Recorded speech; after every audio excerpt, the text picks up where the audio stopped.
मनुष्य में एक विशेषता है और वो ये कि वो सदैव यही सोचता है कि सब में वही विशेष है। सदैव सर्वश्रेष्ठ कार्य करना चाहता है, सर्वश्रेष्ठ परिणाम पाना चाहता है, सदैव चाहता है कि हर स्थान पर उसे ही यश मिले।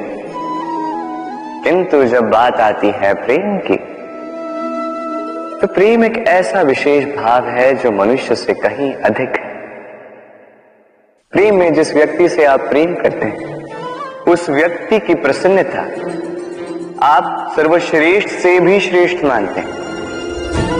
उस व्यक्ति से यदि हार जाओ तो मुख पर कड़वाहट नहीं, होठों पर मुस्कुराहट आती।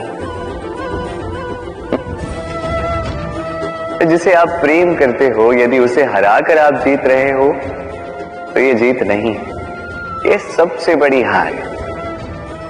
तो अब चयन आपका है, आप क्या चाहेंगे? आप चाहेंगे कि प्रेम की जीत हो या आप चाहेंगे कि आपकी जीत हो? राधे राधे। दीपक, इस दीपक को प्रज्वलित करने में किसकी आवश्यकता होती है? बाती, घी, चिंगारी, बस नहीं। वास्तविक सत्य तो यह है कि इसको प्रज्वलित करने में वायु का भी योगदान होता है। वायु जो न केवल हमें प्राण देती है, इस अग्नि को भी प्रज्वलित करने में सहायता करती है। अब देखिए,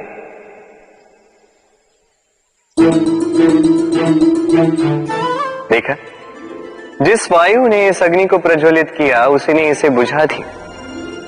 बस उस वायु की गति तनिक अधिक थी, है ना? अर्थात प्रत्येक भाव का, हर वेग की एक सीमा होती है जिसे लांघना नहीं चाहिए। उस सीमा को सदैव स्मरण रखना चाहिए।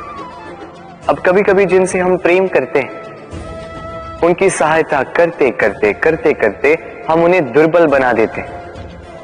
ये कभी नहीं होना चाहिए।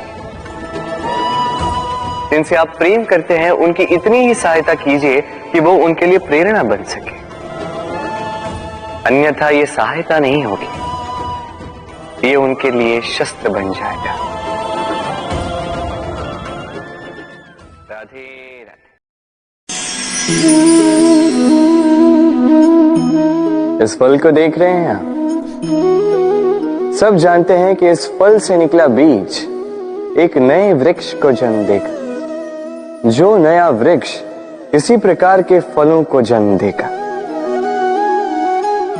परंतु क्या कभी आपने ये सोचा है, फल और बीज का संबंध इतना गहरा है, किंतु वृक्ष की जड़ों और वृक्ष की शाखाओं में इतनी दूरी क्यों है? क्योंकि दूरी आवश्यक है। यदि आप किसी को अपने साथ सदा सदा के लिए रखना चाहते हैं, तो उनसे दूरी समय समय पर आवश्यक है, क्योंकि ये दूरी ही है जिसके कारण आपको आपके साथी के महत्व के विषय में ज्ञात होता है। ये दूरी ही है जिससे आपको और प्रेरणा मिलती है कि उनसे फिर से मिले। इसलिए स्मरण रखिएगा, दूरियां कदापि बुरी नहीं होती। फल से बीज की ये दूरी ही नए फलों के निर्माण का कारण बनती है। प्रेम की असली परख होती है इन दूरियों से। तो दूरियों से भी प्रेम करें और प्रेम से कहें, राधे। प्रेम। दाऊ मुझसे सदैव पूछते हैं कि कान्हा, ये प्रेम अंततः है क्या? माना कि ये समर्पण है, माना कि एक दूसरे में खो जाना है, किंतु इसका अनुभव क्या है, इसका भाव क्या है? अब प्रेम को पूर्णतः परिभाषित करना कान्हा के वश में तो नहीं है, क्योंकि ये प्रेम है इतना महान। किंतु प्रेम के विशुद्ध अनुभव के बारे में मैं बता सकता हूं। अपने अनुभव को लेकर। देखिए, ये प्रेम वो रंग है जो जीवन में रस भर देता है। ये प्रेम वो सोच जो पल भर में मुख पे मुस्कान ला देती है। प्रेम वो पुष्प है जो मन की बगिया को खिला देती है। प्रेम वो सोच जो एक ही क्षण में संसार में आपको सबसे अधिक संपन्न अनुभव करवाती है। ये प्रेम वो जो तपते मरुस्थल में आपको जीवित रखे। ये प्रेम वो जो आपकी आत्मा को तृप्त कर दे। ये प्रेम वो जो आपके मुख पर मुस्कान ला दे, जैसे अभी इस समय राधा मेरे मुख पर ले है। अद्भुत है ये प्रेम। तो आइए इसी प्रेम के साथ कहें, राधे राधे। हमारा आज का विषय है मोह। मोह का अर्थ होता है एक ऐसा आकर्षण जिससे छूटा ना जा सके, ऐसा खिंचाव जिस पर हम काबू ना पा सकें। यही होता है ना मोह। विवश होकर हम खींचे चले जाते हैं। कुछ प्राप्त करने के लिए हम अपना सब कुछ दांव पर लगा देते हैं। वो मोह का पात्र कोई व्यक्ति हो सकता है, सत्ता हो सकती है, संपत्ति हो सकती है, कोई वस्तु हो सकती है, या शराब और जुए जैसा कोई व्यसन हो सकता है। जिस प्रकार लोहा चुंबक से छूट नहीं सकता, वैसे ही हम अपने मोह से छूट नहीं पाते। और हम मानते हैं कि मोह केवल हमारे प्रेम का गहरा रूप है। क्या ये सत्य नहीं? क्या हम मोह को प्रेम ही नहीं समझते? और फिर भी विचारकों ने, संतों ने मोह से छूटने का उपदेश दिया है। ऐसा क्यों है? मोह और प्रेम में भेद क्या है? हम विचार कर रहे थे मोह के विषय में। हमें तो सदा ही हमारे मन का मोह प्रेम लगता है, किंतु गहराई से विचार करेंगे तो हम तुरंत ही जान पाएंगे कि प्रेम और मोह के बीच एक बुनियादी भेद है।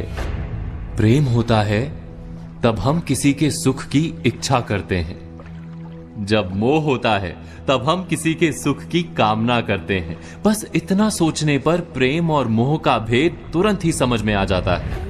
किसी व्यक्ति के प्रति जब हमारे मन में प्रेम होता है तब हम उसे सुख देने का प्रयास करते हैं।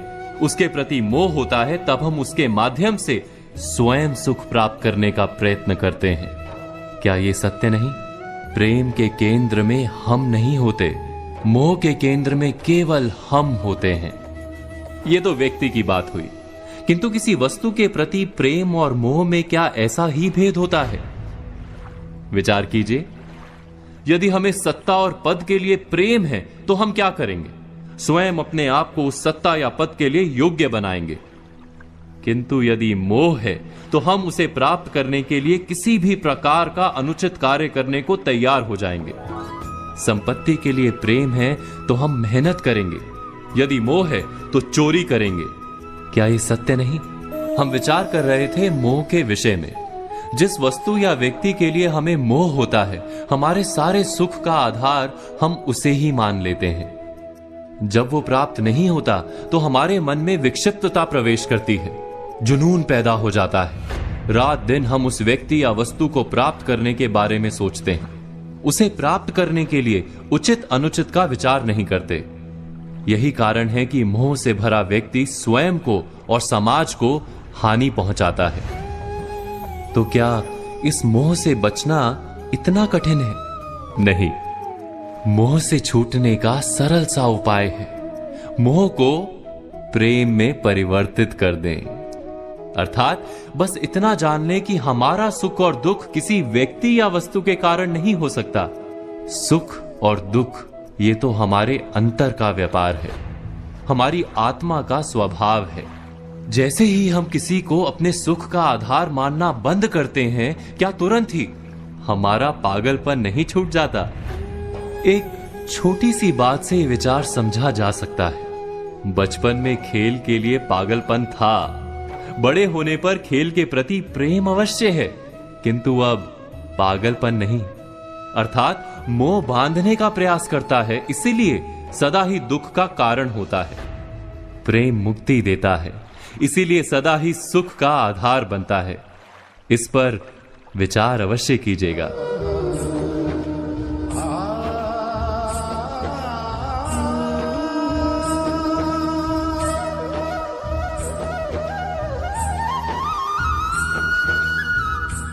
আজ আমি আপনাদের একটা কাহিনী শোনাবো। এটা হলো একটা বিশাল আকার বট গাছের এবং একটি নিম গাছের গল্প। এই নিম গাছটা সেই বট গাছের কাছেই অবস্থিত ছিল। একদিন কয়েকজন কাঠুরে বনে প্রবেশ করলেন। তাদের দেখে এই নিম গাছ খুব ভয়ভীত হয়ে পড়ল ও সেই বট গাছের কাছে সাহায্য চাইল। বলল যে, হে বট গাছ, আমাকে সাহায্য করুন, আপনার এই শাখা প্রশাখা দ্বারা আমাকে ঢেকে রাখুন, যাতে এই কাঠুরেরা আমাকে দেখতে না পান আর আমি বেঁচে যাই। কিন্তু সেই বট গাছ ছিল অসম্ভব অহংকারী। নিজের অহংকারে সে মত্ত হয়েছিল। সে না ওকে উত্তর দিল আর না ওকে সাহায্য করল। সেই কাঠুরেগণ এলেন, নিম গাছটা কাটলেন আর চলে গেলেন। কিছুদিন পরে আবার সেই কাঠুরেগণ সেই বনে এলেন আর এইবার তাদের কুঠার দ্বারা বট গাছে আঘাত করতে শুরু করলেন। এই প্রহার সহ্য করতে করতে বটগাছটি দেখল ও বুঝতে পারল যে সেই কুঠারগুলি নির্মিত হয়েছে সেই নিম গাছের ডাল দিয়েই। এবার এই ভুলটাই বেশিরভাগ মানুষই করে বসেন, বিশেষ করে তখন যখন তার কাছে শক্তি থাকে, সাফল্য আসে। নিজের অহংকারে মত্ত হয়ে দুর্বল ব্যক্তিকে আঘাত করে, তাদের কষ্ট দেয়। কখনো এটা ভাবে না যে ভবিষ্যতে এরাই তাদের পতনের কারণ হতে পারে। তাই যদি আপনার কাছে শক্তি থাকে আর আপনি সাফল্য লাভ করতে থাকেন, তাহলে নিজেকে শান্ত করুন এবং এই অহংকারকে ত্যাগ করুন। যদি কেউ দুর্বল হয় তাহলে তাকে আঘাত করবেন না, তাকে কষ্ট দেবেন না, বরং তাকে সাহায্য করুন, পারলে তাকে রক্ষা করুন। আসুন আর আমার সাথে ভালোবেসে বলুন, রাধা রাধা।